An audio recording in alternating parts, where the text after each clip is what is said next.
তারেক রহমানের ধান খেয়ে ফেলার ইঙ্গিত দিলেন ব্যারিস্টার রুমিন ফারহানা। ও মাই গড!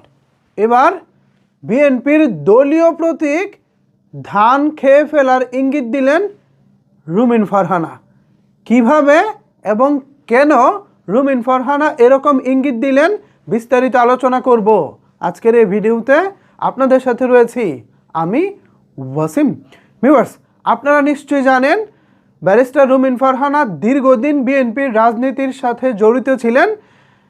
এবার ত্রয়োদশ জাতীয় সংসদ নির্বাচনে সরাইল এবং আশুগঞ্জ তথা ব্রাহ্মণবাড়িয়া 2 আসনে নির্বাচন করার জন্য প্রস্তুতি নিচ্ছিলেন ব্যারিস্টার রুমিন ফারহানা।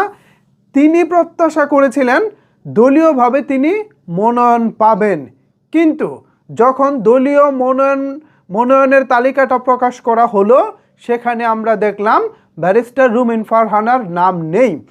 আমরা যেমন অবাক হয়েছি ঠিক তেমনই অবাক হয়েছিলেন রুমিন ফারহানা। দলীয়ভাবে মনোনয়ন না পাইলেও তিনি সিদ্ধান্ত নিয়েছেন স্বতন্ত্রভাবে হলেও তিনি সরাইল এবং আশুগঞ্জ তথা ব্রাহ্মণবাড়িয়া 2 আসন থেকে নির্বাচন করবেন। যেহেতু ব্যারিস্টার রুমিন ফারহানার বাবাও একই আসন থেকে নির্বাচন করেছিলেন, বাবার স্বপ্ন, অন্যদিকে রাজনৈতিক একজন নেতা বা রাজনৈতিক ব্যক্তিত্ব হিসেবে ব্যারিস্টার রুমিন ফারহানারও তো স্বপ্ন ছিল তিনি এই আসন থেকে নির্বাচন করবেন। তো যেই কথা সেই কাজ, তিনি দলের বিপক্ষে গিয়ে স্বতন্ত্রভাবে নির্বাচন করার জন্য মাঠে নেমে পড়েছেন। তো এই ক্ষেত্রে যেটা হয়েছে, বিএনপি দলীয়ভাবে ওই আসনে যাকে মনোনয়ন দিয়েছে সে তো এখন বেকায়দায় পড়ে গেছে। প্রথমত যাকে মনোনয়ন দেওয়া হয়েছে তিনি বিএনপির রাজনীতির সাথে জড়িত বললে ভুল হবে, তিনি মূলত বিএনপির জোটের একজন সদস্য যাকে মনোনয়ন দেওয়া হয়েছে। তো এই মনোনয়ন দেওয়ার পর সেখানে তো সবচেয়ে শক্ত প্রতিদ্বন্দ্বী গিয়ে ব্যারিস্টার রুমিন ফারহানা। ধারণা করা হচ্ছে হয়তো ওই আসনে যিনি ধানের প্রতীক নিয়ে লড়বেন তিনি হয়তো বা ব্যারিস্টার রুমিন ফারহানার কাছে পরাজিত হতে চলেছেন। তো ব্যারিস্টার রুমিন ফারহানার মার্কাটা যেন কি? ব্যারিস্টার রুমিন ফারহানার মার্কা গিয়ে হাঁস। তো এটাকেই ব্যারিস্টার রুমিন ফারহানা বলেছেন যথারীতি আপনারা এখানে দেখতে পাচ্ছেন।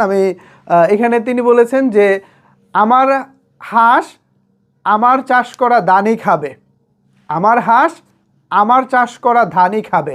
এর মানে দীর্ঘদিন ধরে ব্যারিস্টার রুমিন ফারহানা যে ধান তিনি চাষ করেছিলেন, অর্থাৎ ধানের শীষের যে রাজনীতি করেছিলেন, সেই রাজনীতিতে তো শেষ পর্যন্ত তিনি দলীয়ভাবে মনোনয়ন পাননি।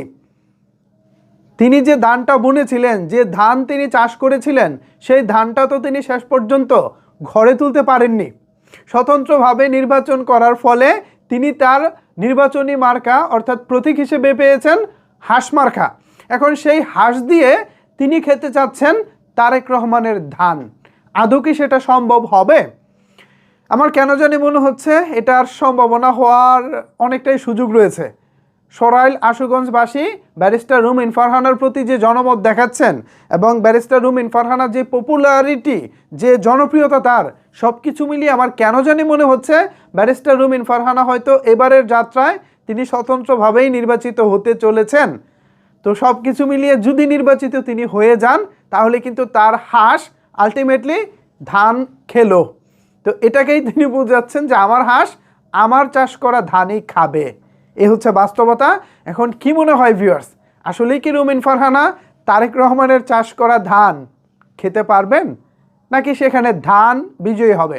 এ বিষয়ে আপনাদের মতামত জানাতে পারেন নিচের কমেন্টস বক্সে। ধন্যবাদ সবাইকে এতক্ষণ আমার সাথে থাকার জন্য।